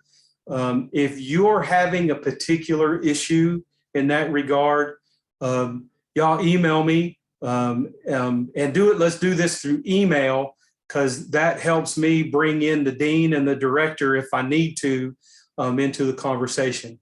I don't have the authority to say, hey, y'all just come up to the culinary school and I've got loaner coats or something like that. So I would need to get the director and the dean involved in that kind of discussion. But guidance, that may be one we can have, maybe a loaner hat that you can pick up just so you're in full uniform, because I'll ding you a little bit for that. I'll ding you a little bit if you're just wearing a black hat, or you're wearing a Nike hat, or you're wearing, we're part of the UA system, but the Arkansas Razorbacks are not part of our uniform. And as military as it sounds, y'all learned a little bit about Escoffier and the brigade system. A commercial kitchen today, especially in the United States, and in Europe. Samuel, that looked pretty good. We are based a lot on the military, and so uniform, kitchen organization, all of that. Yes, Alex, good observation. There is the textbook available for download on a Kindle. Textbook, I think you can get from Amazon. The textbook, again, I'm not going to tell you, I'm not going to send you to a particular site. That would be me representing the university and endorsing a particular place. Now, I'm not going to be responsible for you picking up a virus or anything like that. So let me preface this by saying buyer beware. But I have found multiple places to download ebook or PDF version of On Cooking 6th edition for less than $40. So if you're still struggling to get the book, there are other options aside from the book at the bookstore. You can't help you with it. Jay?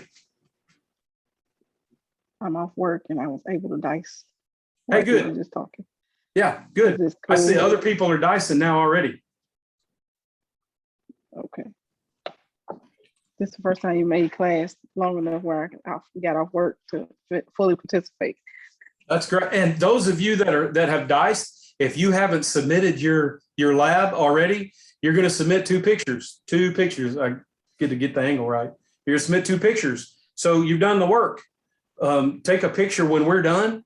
Take a close-up picture of your diced onion, and then have somebody at home, have somebody there, snap a picture of you. Just hold up your cutting board.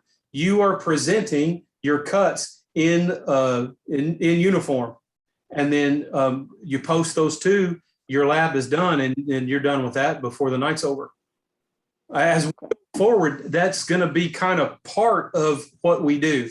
So starting next week, the first week of our 2 weeks of each cut, even though just like this lab's cuts, I've recorded those previously. They're in Blackboard. You can see some instruction. You can see from different angles, blah, blah, blah. We still had other stuff to talk about. Next week, I'm going to dive right into cutting. I'm going to have product. You are free to cut along with me.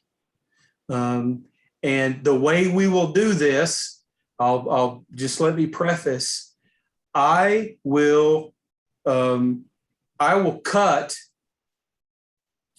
and then I'll give you time to make the same cut. That way I can pay attention to the screen and see how y'all are cutting. Give you maybe a little real-time feedback. Hey, this is good, la, la, la. The second week, I'm not going to cut anything. I'm going to ask you, maybe not executing every cut for that week's lab, but I'm going to have you execute the cuts. And we might even do this in smaller groups, and I'll break the Zoom. We'll go into breakout rooms. I don't know if I'm going to do all that yet, but just exactly like the in-person class, the first week of the 2-week block, I demo, we practice. The second week, I'm still here evaluating. You can ask questions, but you're cutting, you're on your own. In the online class, your lab grade, though, your lab grade comes from pictures of your finished cuts. And so some of those I will intentionally not include in, like the second week or whatever. You just need to do the work. We have 3 knife skills tests and a practical exam at the end of the semester. These 4 occasions will also include you shooting video. That's one of the reasons why we did the Who Am I. I'm still waiting on some. I'm going to be entering those grades this weekend. So if you haven't done yours yet, get it up there. The primary reason for that is so that you go through those steps of shooting a little video and then putting that video up in Blackboard the right way so the Blackboard doesn't blow up. So Evelyn, great question. What are you going to do with the celery and the carrots? Whatever you want to do with them. So like we did with the celery or part of it, now we were practicing the dynamics of that cut this week. That's all we were doing with the onions and carrots in the in-person classes as well. And so the in-person class doesn't get to keep this product. And so the onion, carrot, and celery was all collected, Ziploc bags, and they're being used in the stock soups and sauces class next week. So I would encourage you to do something with them. In fact, if you put those in little baggies, put them in the freezer. And yes, Alex, you got mirepoix. You've got make a carrot souffle. Save that stuff for soup season. It really is right around the corner. The end of the semester, we're going to learn very basic. We're going to learn chicken stock. No, in fact, in the middle of the semester, we're going to do chicken stock. We'll make cream of chicken soup, blah, blah, blah. So, you can keep those, use them whatever you want.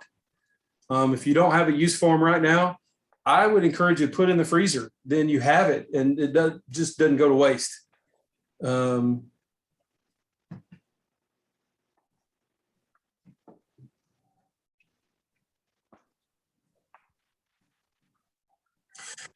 Yeah, Tara.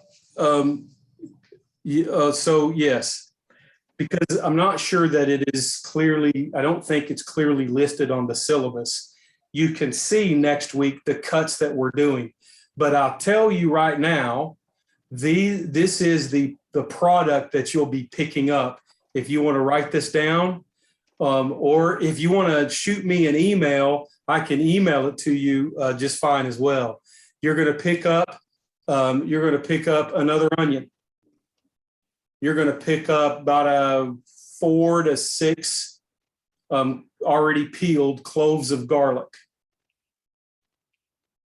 You're going to pick up 1 or 2, I think I've asked for at least 2, probably Roma tomatoes. That's for concassé. You're going to get a little pile of, more than likely it will be spinach, because it's really expensive right now to send everybody home with good quality basil. But we're going to chiffonade, so it'll likely be spinach. Wait a minute. You're going to get 1 or 2 oranges. We're going to learn to segment fruit. French cut, dice, mince, paste, chiffonade, concassé, segment. I'm going to show you what a Parisian is, but you're not going to do it. You need there's a tool that we use for Parisian. So I'm just going to show you what it is. It's a little teeny tiny baby melon baller. That melon baller is about 5 or 6 millimeters. So it's tiny. That's it. If you already have fresh basil, yes, you can use that. I'm going to tell you this, and this is good for forever. You are absolutely free to use your own product, whatever product you have. If you are doing what I'm going to be telling you to do each week, you're going to practice on your own anyway. And I'm going to encourage you to practice these cuts and incorporate those in your dinner when you're cutting all the time. But you're going to largely do that with your own product. I'm providing for you in this class exactly the same as the in-person class, what you need to execute for your lab grade. For you to practice before, after, for you to, you would need to use your own product for that. I think that makes sense. Your lab fee provides you with the product to use for class, the product you need for your grade. In our case, it's just your lab grade. Your lab fees provides that, that product. You are free to go out on your own to purchase product from the grocery store, but you're doing that on your own dime. Let me be very clear about some students have asked at the end of a semester, how much of a refund can I get? Here are my receipts. Can I turn these in? The answer is no to all of that stuff. So if you are providing product for your lab grade, that's your call, totally your call. So even though you're going to get fresh spinach, if you already have fresh basil, that's great. The grade is going to be on the quality of your chiffonade, not which product that you used. If you get Roma tomatoes, but you have some really nice Amish paste out of your garden, you've got some big old fat beefsteak out of your garden, you've got some Better Boy or Better Girl out of your garden, all things that grow really well in Arkansas, and you want to keep those Roma tomatoes for something else, I don't care. We're going to concasse. I want to see your concasse. I don't care what kind of tomatoes you use. Evelyn's a great question. Do you wash your knife between veggies? So my short answer is going to be at least wipe your knife maybe, but from cross-contamination standpoint, cutting a vegetable followed by cutting another vegetable followed by cutting another vegetable is no big deal. Cut some vegetables and then cut on some chicken and then go back to vegetables. Yeah, we've got a serious deal, and you need to completely wash and sanitize your board, your whole area around, your knives, et cetera, et cetera. It would be nice to get some diced onion that doesn't have a whole lot of green specks from some green herbs that you cut just before. So at least a little wipe would be really nice of your board and your knife. What else? Anyone? If there's not anything else, or if something else comes up, y'all shoot me an email, shoot me a text. Let's get off so that those of you that want to go ahead and take pictures of some nice fresh diced onion, and then take a picture of that nice fresh diced onion and you in uniform for your lab, go ahead and snap those pictures and you're ready to go. Caleb, you as well. Everyone have a really wonderful night, blessed weekend, and I'll see you again next week. Nighty night.